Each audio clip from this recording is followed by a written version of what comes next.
Welcome to Car Guys. This week, the classic Bentley Continental R. We'll be taking you through the driving experience, what it's like to own, and whether this is a classic for future generations.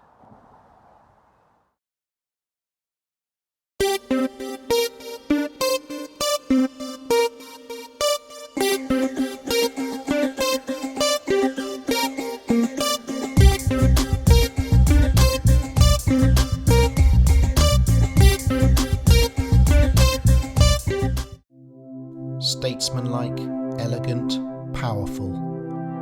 Launched to a standing ovation at the Geneva Motor Show in 1991, the Bentley Continental R, codenamed Nepal, was described as the first new Bentley since 1952. The 17-foot, two-door Leviathan has a handsome, hand-built steel body by H.J. Mulliner Park Ward, sumptuous leather and wood interior, and all the latest gadgets, including heated memory seats and mirrors, dual zone climate control, and the extravagantly named electronic transient boost control. Up front is the legendary 6.75-litre turbocharged V8 that generates 385 brake horsepower and 550 foot-pounds of torque. That is sufficient to catapult the 2.5-ton Bentley to 60 miles an hour in just 6 seconds and onto a limited 155 miles an hour. Here we are then, the Bentley Continental R 1995. First impressions? It's massive. It is massive. And it's very... What are we calling this colour? Pink. It's called flamingo vomit. I'm lower intestine. I have to be honest. Bowel. It's very purple in here. Purple is kind. Purple is good. Purple is yeah. Is the coupe version more sporty? I see there's an S on the gear stick. You spotted the S. Is the S there for any particular reason? The S is there to symbolise slightly faster than the normal speed, and that's all it is.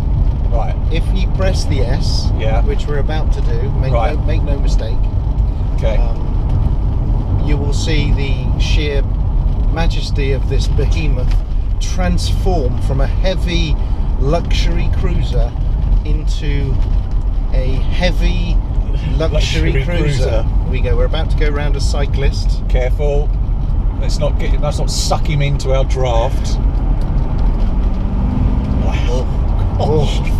You see the way the bonnet rears up with the power?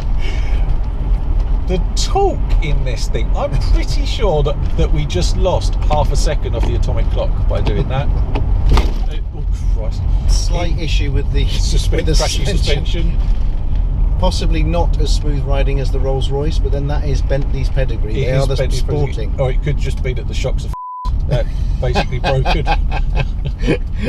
Or it could be that the shocks, as you say, are broken. We'll bleep that out. Yeah, we'll bleep that out, that'll be fine. So here we are, we're about to enter the open road, coming around a fairly tight bend. You can see the wallow. You can see the way the earth moves in the back window. I can feel the way that the tyres are. Here we go, are we ready? Yeah, let's go. Wow! There we go. All of the Earth's resources are being consumed in this huge coal-fired boiler which is powering this vehicle. We are thundering. Thundering is an incredibly good adjective. Good God. That torque on that is unreal. There we go. Oh, yeah. Oh. You would not believe that a car this big could move like that. Physics. The downside, it's taking a day off. The downside is that the brakes are truly terrible. They are no match for the power. So are you suggesting that you need to plan a long way in advance for any stopping? I think you do. I think you need to send a telegram to the brakes, informing them that there may be some stopping required in due course, and to await further instructions. So the other feature that I like about this particular car is everything in it is massive, right? It's all big, it's all solid feeling. It feels quality. Apart from these, what's that? What on earth is that? That visor is just pathetic. What human was that designed for that could fit its face in that mirror enough to be able to apply makeup? I mean, I've got a tiny little pinhead, but you know, I can't even get half my forehead in there.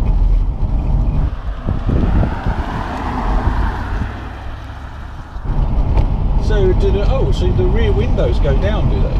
I don't think they do, or if they do, I haven't found the button yet. So what's the switches on the side next to the speakers? I think they're lights. I think it's interior lights. Really? Yeah, they're very, very obsessed with lights in this car. This is the thing you notice. So if you look at this central command dashboard here, yeah, you've got various essential car tools needed for the running of the car, like your hazards and a snowflake. And a horn, loud or soft, I guess, is that? It's actually, it's not loud and soft, it's actually normal horn and tooty 1950s horn. Can we do the 1950s horn? Okay, so let's do the normal horn first. So this is the normal horn. Go. Yeah. Normal horn. Yeah. Good. This is the tooty 1950s horn. Ready? Yeah. Oh, that's much better. That's a get out of my way horn, that is. That is the one that I prefer. I'm seriously not wearing enough tweed.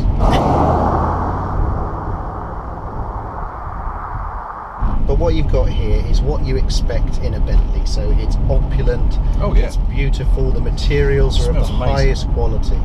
You know, look at the engineering just on the vent. Solid metal. Exactly, nothing but the best. And also one of the reasons why this car weighs 11,700 tons. As we will now demonstrate, going round the corner. Trying to go round. Look at that angle. Crikey, don't run up there, son. Yeah, I don't know. That feels like it's going to pop open. I assume there's an airbag behind it. Oh. So I'm always cautious about prodding an airbag compartment too violently. Ladies and gentlemen, please note, I just tried to kill myself. I like that. Oh, that's good. Yeah, even if it does strike you on the knees quite severely when you open it. But that's to teach you discipline. That's a sort of old public school trick. But yeah, I mean, there's no doubting. It's a lovely place to be. We're in two quilted huge ceilings. Yeah. Where'd you get quilted ceilings these days? DFS? Maybe. Are we ready for the sport button? Here we go. Yeah, let's go, sport button. Right, when I press the sport button, let's see if we can just hear the noise. Yeah. There you go. That is a Casio calculator error sound, which we've got. Let's do it again. Ready? What? There we go. This is the sport mode. Yeah.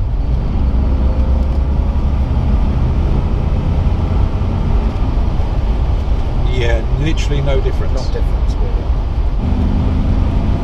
Feel the surge. Love that tool. Coming through, yeah, exactly. No high revving VTEC engine here. 6.75.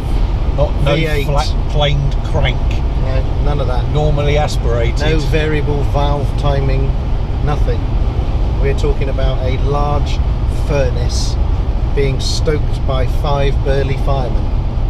That's what we got under the bonnet here. Made of iron. This is made from bits of the Lusitania. That's a big chunk of iron up there, isn't it? Pig iron. As my old grandmother would call it, monkey metal. She's very racist woman.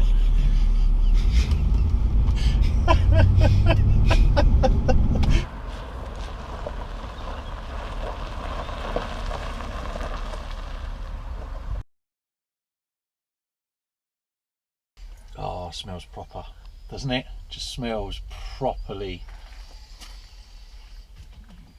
Look at these carpets. Look at these carpets are amazing. I could literally sleep on that. That's amazing. Look at this. Look at the detail in that. That's 2 pieces of wood there to make that shape.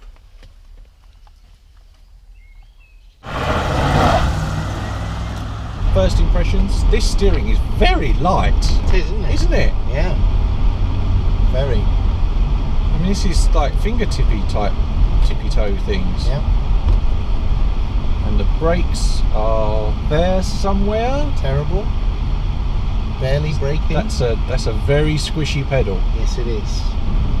There's definitely a lot of fluid between me and what is passing for calipers. Oh yeah, exactly. Sloshing big gallons of dirty, sloshy liquid full of metal bits. Yes. And the air bubbles. Grinding. Oh, there's definitely air bubbles in there. Oh, he's just sauntering along. We're literally. Look at that. Look at your deportment. This is waft. This is waftness. There, you've already fallen into the role. I have. Yes, well, going to buzz across to Geneva and pick up the kids. Yes, this is definitely, although there is a certain amount of slackness on the steering is light, but it's not very feelsome. That's because of the sheer size of the wheelbase. Imagine some elastic bands drawn across a large distance. Elastic bands that have been at times nibbled by mice. They've certainly been nibbled by something. No. Are you attempting to engage handling then? Is that what you were trying to do? I just wanted to see how it would coax some handling out of this thing. I love the little extra James Bondy controls that are in. Yeah, so walk us through what we've got there, because there's an alarm thing there, right? Yes, exactly. We have oil slick and the smoke screen button, which are very useful.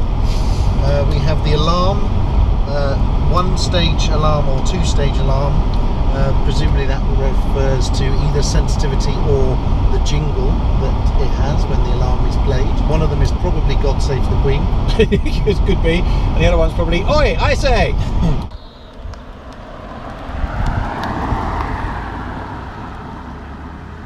In more recent cars, just like my wave thing, just like my special wave thing, that was awesomeness, wasn't it?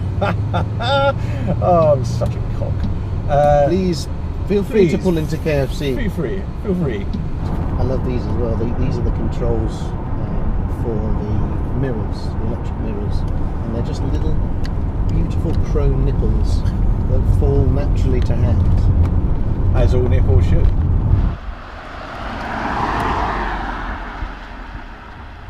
So we've driven the Bentley Continental R. Yep. What do we like?